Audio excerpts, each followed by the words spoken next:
रुक करते हैं अगली खबर की ओर, जहां 3 दिवसीय दौरे पर पहली बार भारत आए अमेरिका के नए रक्षा मंत्री लॉयड ऑस्टिन, जिन्होंने प्रधानमंत्री नरेंद्र मोदी और राष्ट्रीय सुरक्षा सलाहकार अजीत डोभाल के साथ मुलाकात की है। साथ ही अमेरिका रक्षा मंत्री के साथ मिलने के बाद पीएम मोदी ने ट्वीट करते हुए अमेरिकी राष्ट्रपति जो बाइडेन को शुभकामनाएं दी हैं। इसके साथ ही उन्होंने ट्वीट करते हुए यह भी कहा कि अमेरिका रक्षा मंत्री लॉयड ऑस्टिन ने उनसे मुलाकात की है, जिसके बाद पीएम मोदी ने कहा कि मुझे अच्छा लगा है।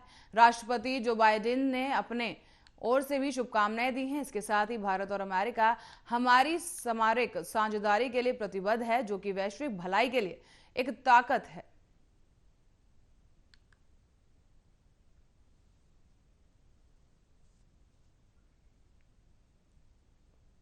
और इसी बीच एक बड़ी खबर सामने आ रही है बाराबंकी से, जहां बाराबंकी बाउंड्री वॉल को लेकर पथराव हो गया है। बड़ी खबर इस वक्त के आरए न्यूज के जरिए आपको दिखा रहे हैं, जो कि बाराबंकी से सामने आई है। बता दें, बाउंड्री वॉल को लेकर पथराव हो गया है, जहां हमारी पुलिस फोर्स मौके पर पहुंची। इसके साथ ही बाउंड्री वॉल बनाने को लेकर यह विवाद पनपने लगा था, जिसके बाद तहसील रामसनेही घाट जाने वाले रास्ते पर आवाजाही बंद हो चुकी है। बता दें, बाउंड्री वॉल को लेकर यह मामला गरमाया और गरमाता चला गया, जिसके बाद पथराव जैसी स्थिति पैदा हो गई। पक्षों ने एक दूसरे पर पथराव करना शुरू कर दिया। इसके साथ ही बता दें, जिसकी वजह से आवाजाही पर खासा प्रभाव देखने को मिला है। तो बता दें, पूरा मामला बाराबंकी से सामने आया, जहां पर एक बाउंड्री वॉल को लेकर विवाद छिड़ गया। विवाद के बाद भारी पुलिस फोर्स मौके पर पहुंच गई। इसके साथ ही बता दें, बाउंड्री वॉल को लेकर पथराव होने लगा, जहां पर कई लोग घायल हो चुके हैं। फिलहाल बताया जा रहा है, यह पूरा मामला तहसील राम सनेहा का है, जहां से राम सनेहा घाट जाने वाले रास्ते पर आवाजाही फिलहाल के लिए बंद कर दी गई है। तो मैं बता दें, बाउंड्री वॉल को लेकर पथराव किया गया, जहां पुलिस फिलहाल मौके पर पहुंच चुकी है। इसके बाद आपको बता दें, राम सनेहा घाट जाने वाले रास्ते पर आवाजाही फिलहाल के लिए बंद कर दी गई है और भारी पुलिस फोर्स मौके पर इस वक्त तैनात कर दी गई है, मौके पर पहुंच चुकी है। तो बाउंड्री वॉल बनने को लेकर यह विवाद शुरू हुआ था, जिसके बाद पथराव होने लगा और पुलिस मौके पर पहुंच गई।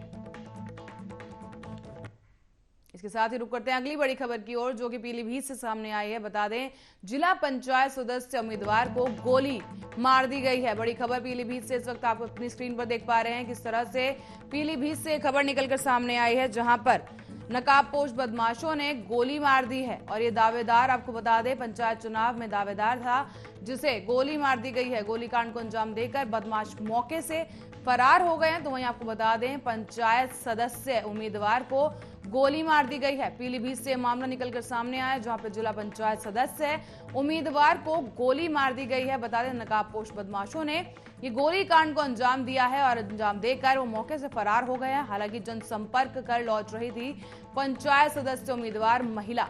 बता दें, महिला उम्मीदवार को गोली मारी गई है। फिलहाल उनकी हालत काफी गंभीर बनी हुई है और इलाज के लिए उन्हें अस्पताल में भर्ती करा दिया गया है। तो बड़ी खबर इस वक्त की पीलीभीत से सामने आई है। वहीं बढ़ते हैं अगली खबर की ओर, जहां मैनपुरी में तेज रफ्तार का कहर देखने को मिला है, जहां पे तेज रफ्तार कार और डंपर में जोरदार भिड़ंत हो गई, जिसकी वजह से डंपर कार चालक की मौत हो गई है। बड़ी खबर इस वक्त की नजर से आ रही है, जो कि मैनपुरी से है, जहां पर तेज रफ्तार का कहर देखने को मिल रहा है, जहां पर कार और डंपर के बीच भिड़ंत हो गई, जिसकी वजह से कार चालक की दर्दनाक मौत हो गई है। बता दें, डंपर चालक मौके से फरार हो गया है। हालांकि राहगीरों ने कड़ी मशक्कत के बाद कार चालक को बाहर निकाल लिया। इसके साथ ही घटना के काफी समय बाद मौके पर पुलिस पहुंच गई, जहां पुलिस ने शव को कब्जे में लेकर पोस्टमार्टम के लिए भेज दिया है। तो वहीं आपको बता दें कि समय से पहुंच जाती अगर पुलिस, तो वो शख्स बचाया जा सकता था। स्थानीय लोगों का कहना है कि जोरदार भिड़ंत हुई थी, लेकिन जो डंपर चालक है वो फिलहाल मौके से फरार हो चुका है। हालांकि जो कार चालक है, काफी गंभीर रूप से वो घायल हो गया था, जिसे स्थानीय लोगों ने कड़ी मुशक्कत के बाद गाड़ी से बाहर निकाल लिया। हालांकि लोगों की तरफ से बात सामने आई है कि अगर पुलिस समय रहते पहुंच जाती तो उस कार चालक को, घायल कार चालक को बचाया जा सकता था, लेकिन पुलिस की कहीं ना कहीं लापरवाही रही कि वो पहुंचने में, घटनास्थल पर पहुंचने में देरी हो गई, जिसकी वजह से कार चालक की मौत हो चुकी है। बता दें, स्थानीय लोगों का कहना है कि समय से पहुंच जाती अगर पुलिस, तो बच सकता था चालक की जान। करहल थाना क्षेत्र के कंचनपुर गांव का जो है ये पूरा मामला बताया जा रहा है। गांव के पास ये हादसा हुआ है। वहीं बढ़ते हैं अगली खबर की ओर, जो कि कन्नौज से है। कन्नौज में सपा के राष्ट्रीय अध्यक्ष अखिलेश यादव एक व्यक्तिगत कार्यक्रम में शामिल होने कन्नौज पहुंचे, जहां पर उन्होंने मीडिया से बात करते हुए कहा कि योगी सरकार के 4 साल पूरे होने पर मनाए जा रहे ये जश्न पर टिप्पणी कर दी है। अखिलेश यादव ने टिप्पणी करते हुए कहा है कि ये जो बीजेपी की सरकार मुख्यमंत्री 4 साल पूरे होने पर जश्न मना रही है, उसको जनता समझ नहीं पा रही है। जनता ये जानना चाहती है कि मुख्यमंत्री आप भारतीय जनता पार्टी ने कौन से काम किए हैं जिन कामों से जनता का और जनता के बीच में उनके लिए कुछ लाभ हुआ हो। अखिलेश यादव ने बीजेपी पर निशाना साधते हुए ये तक कह डाला कि अपना काम सरकार गिना पा रही है, अभी भी पुरानी सरकार के काम ही गिना रही है।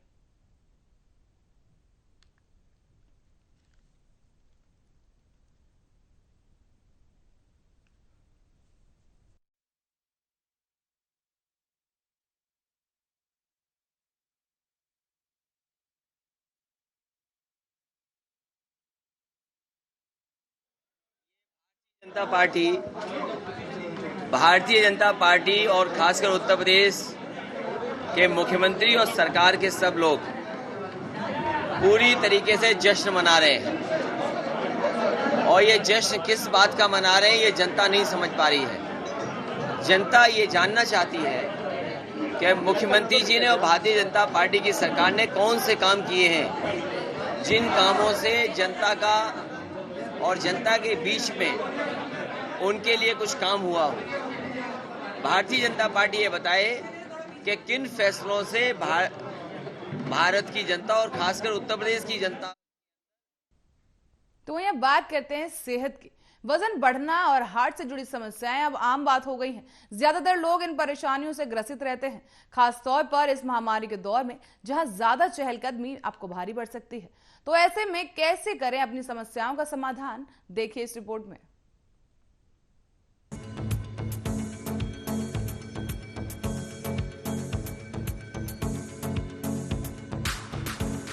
ज्यादातर महिलाओं का सपना होता है लंबे नाखून रखना, निखरे हुए पांव और फटी एड़ियों से छुटकारा।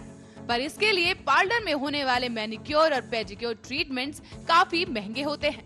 ऊपर से कोरोना महामारी का ये कठिन दौर, जहां लोग भीड़ भाड़ वाली जगहों पर जाना इग्नोर करते हैं, और कई लोगों को तो सोशल डिस्टेंसिंग के कारण पार्लर जाना भी आसान नहीं दिखता।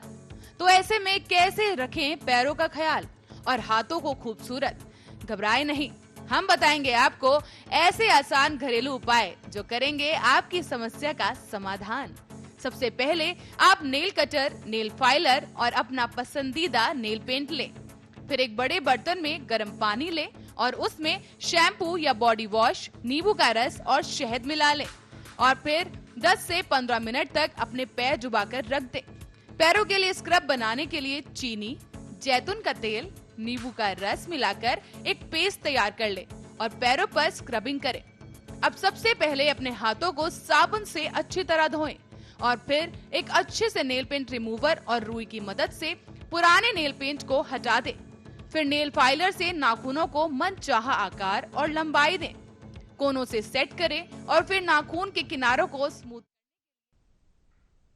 और वहीं अदरक चाय के स्वाद में 4 चांद लगाने के लिए जानी जाती है, पर यह अदरक कई गुणों से भरपूर होती है, जिसका नियमित मात्रा में सेवन करना सेहत के लिए बहुत लाभकारी होता है। क्या क्या छुपा है अदरक के अंदर, देखिए इस रिपोर्ट में।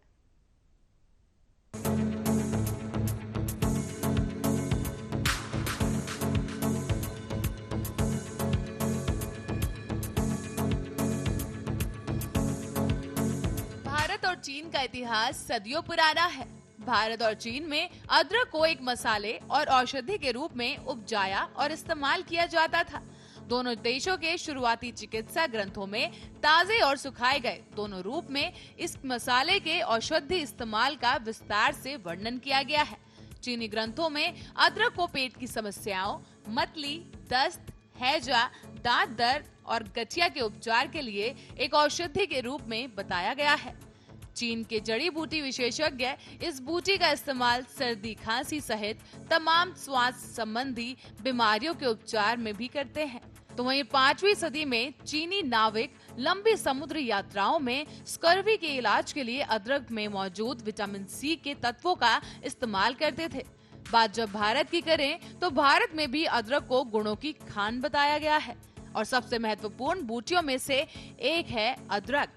आयुर्वेदिक चिकित्सक इसको एक शक्तिशाली पाचक के रूप में लेने की सलाह देते हैं, क्योंकि ये पाचक अग्नि को भड़काता है और भूख बढ़ाती है।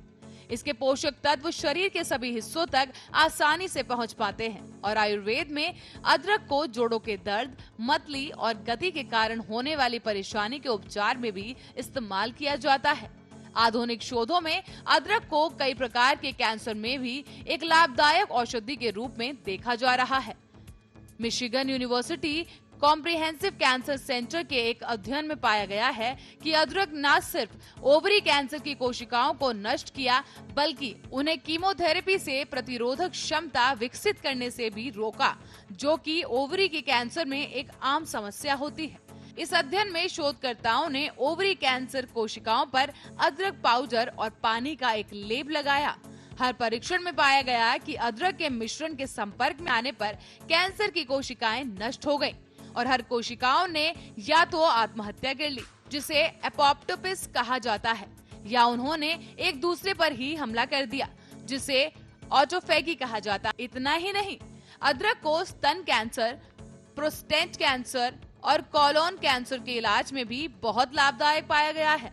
शुगर जैसी बीमारी जो लोगों में आमतौर पर पाई जाने लगी है, उसे दूर रखने के लिए भी अदरक कारगर साबित हो सकती है। अदरक के उपचारात्मक गुण हृदय को भी मजबूत बनाते हैं। इस जड़ी बूटी के तत्व कोलेस्ट्रॉल को कम करने, ब्लड प्रेशर को नियंत्रित करने और रक्त प्रवाह में सुधार लाने, साथ ही अवरुद्ध आर्टरियों तथा रक्त के थक्कों से बचाव करने में भी काम करते हैं। ये सारी चीजें हृदयाघात यानी हार्ट अटैक और स्ट्रोक के जोखिम को कम कर देती हैं। तो जाना आपने अदरक कितनी लाभकारी है? Special report, Arya news. और इसी के साथ ही फिलहाल के लिए खबरों में बस इतना ही। आप देखते रहिए आर्या न्यूज।